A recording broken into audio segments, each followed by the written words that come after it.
Welcome back, Guardian. Today we are diving deep into a document that's crucial for every single one of us in the Space Force. Absolutely. We're talking about Space Force Doctrine Publication 4.0, which focuses on sustainment. Yeah, SDP 4.0, sustainment might not sound as exciting as, Right. launching rockets or maybe space lasers. Right.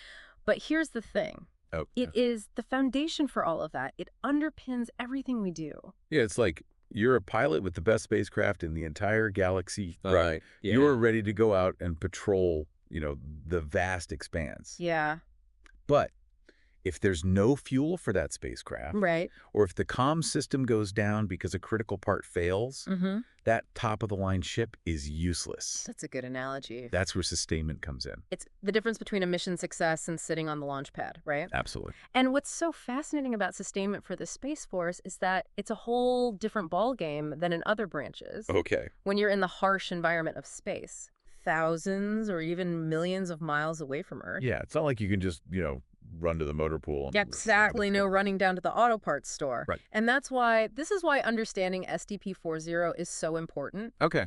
This document, it lays out the Space Force's entire approach to sustainment. It's the playbook. Yeah. It's the playbook. It's how we make sure you've got what you need Right. when you need it to achieve those mission objectives. And one of the things that really jumps out at you when you start reading through it, Okay. and this is a direct quote from SDP 4.0, Sure. the Space Force is a light, lean, and agile force I like it. focused on space operations. I love how concise that is, but it's so powerful at the same time. Now, you've been through basic, right? You understand the importance of those three words, light, lean, agile. Absolutely. But how do they actually translate to sustainment specifically? So that phrase, light, lean, agile, it really tells me that the Space Force is all about efficiency. Every single ounce of material, Right. every process, every decision, Uh-huh. it has to be made with maximum impact in mind. Okay. And it's different, right? Because if you're talking about a terrestrial force, Right. yeah, you can resupply them fairly easily. Sure. But every pound you launch into space, that represents a significant cost. Huge cost. And logistical hurdle. Yeah, you can't just, like, Amazon Prime something to space. Not yet. Not yet, right? Not yet. So it's about doing more with less, Yeah. which, when you're talking about space, Yeah. takes on a whole new meaning. Absolutely. Absolutely. And that focus on efficiency you were just talking about, Right. that ties directly into that last part of the quote you mentioned, focused on space operations. Okay. Everything the Space Force does, and that includes sustainment, it all comes back to ensuring those space operations can happen. They have to happen seamlessly and effectively. Seamlessly, effectively, without a doubt. Okay, so we've established that sustainment in space, it's its own thing, with its own challenges, and that emphasis on being lean, agile, efficient. For sure. But let's talk about how this actually works in practice. Okay. Who are the actual people, the teams within the Space Force, Right. that are responsible for making sustainment happen? So SDP 4.0, it lays out a pretty complex organizational structure. Okay. But it makes sense when you think about how big and complex space operations really are. So it's not as simple as like a cosmic quartermaster Yeah. handing out, space wrenches or something. Not quite. No, Okay. I think of it more like, an orchestra Okay. with all these different sections working together in harmony I like that analogy. to achieve this bigger objective. Yeah, so in this space symphony that we got going on, Right. who's holding the conductor's baton? So at the very top, you have the Office of the Chief of Space Operations, Okay. OCS. All right. They're responsible for the overall strategy, the policy, Uh, resource allocation. They set the tempo. they're providing the strategic vision Exactly. for this whole sustainment operation. But to actually turn that vision into action, you need boots on the ground. Okay. Or I guess boots in orbit. Right, right. And that's where the field commands come in. So if OCSO is writing the symphony, Yeah. the field commands are the ones playing it. I like it. Yeah, they're responsible for making it happen day to day. So let's get into those field commands. Okay. When it comes to sustainment, who are the big players there? There are three that are really key. First, we've got Space Systems Command. Okay, SSC, exactly. They're like the engineers, the architects. Okay. Their job is to develop, acquire, maintain all of the space systems that make everything else possible. So if we need a new satellite Yeah. or an upgrade to a ground station Right. or even figuring out how to fix a propulsion system, like while it's in orbit, That's SSC. That's SSC's job. Huge job. Yeah, that's a huge responsibility, especially when you think about how extreme the conditions are For sure. that Absolutely. those systems have to operate in. Yeah, no kidding. Okay, so we've got SSC. What about the other field commands? Right. We've got Space Operations Command, SPOC, and Space Training and Readiness Command, STARCOM. Okay, yeah, so this is where you get that idea of a federated approach to Okay. sustainment, which is a big deal in SDP 4.0. So what does that actually mean, federated approach? It means that each of these commands has its own specific essential role to play. All right, break it down for me. Okay, so Yeah, SPOC. yeah. If SSC builds the instruments, SPOC makes sure they're tuned and ready to go. Okay.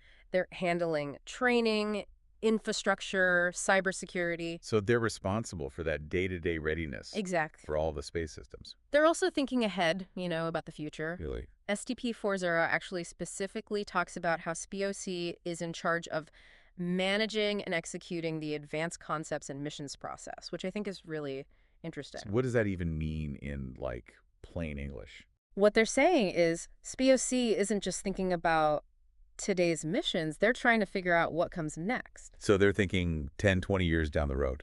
Absolutely. Wow. What kind of technology are we going to need? What kind of threats might we face? That's a big job. It is. And then, of course, you've got STARCOM. Right, STARCOM, yeah. They're the instructors, the trainers, making sure you and every other Guardian has the skills to operate in this environment. It's like they're making sure everyone in the orchestra knows how to play their instrument. And not just play it, but play it well. Right. And Together. Exactly. Because space operations, they're a team effort. It's all about coordination. Absolutely. And you got to know your job inside and out. Yeah, no room for error up there. No room for error. So we've got OCSO setting the strategy, SSC building the systems, SPOC keeping them running, and STARCOM making sure we, the Guardians, are trained and ready to go. Right. It's a huge team effort. It is, but even with all of that going on within the Space Force itself, Yeah. they can't do it all alone, right? You're absolutely right. In SDP 4.0, it makes that really clear. It stresses how important collaboration is. Makes sense. I mean, space is a whole different animal.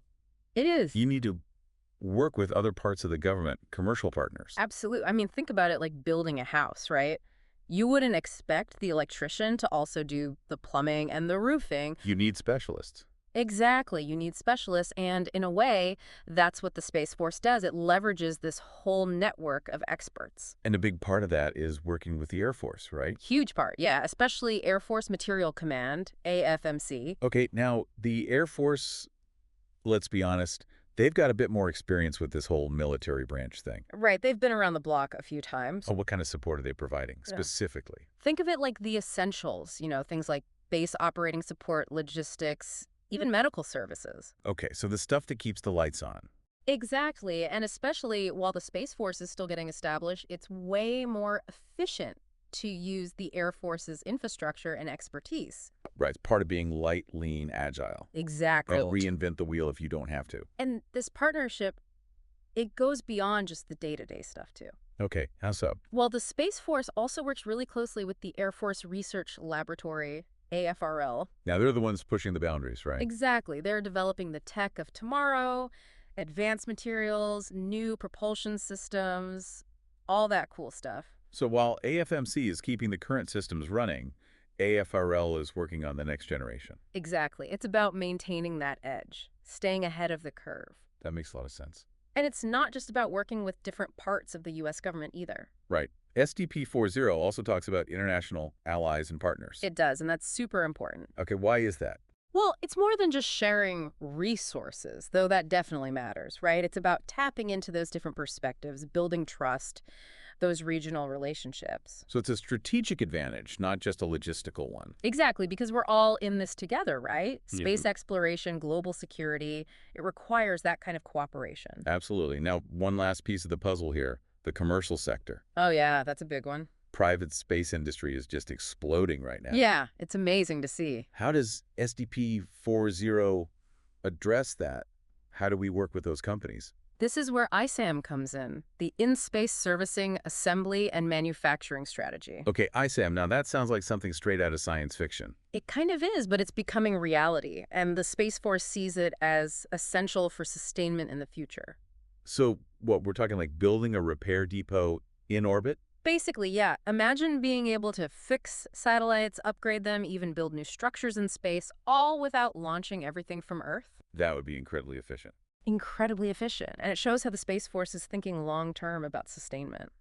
So, Guardian, as you can see, sustainment is a lot more than just logistics and spare parts. It really is. It's much bigger than that. It's about strategy, it's about partnerships, it's about innovation. And it's about making sure the Space Force can accomplish its mission, whatever that mission might be. Absolutely, well said. Now, before we wrap up, we want to leave you with something to think about. SDP 4.0, it talks about the need for better interoperability to enhance the combat lethality and survivability of our allied and partner space capabilities. How do you see that playing out in your role in the missions you'll be a part of? Keep that question in mind, Guardian. Until next time, stay focused, and thanks for diving deep with us.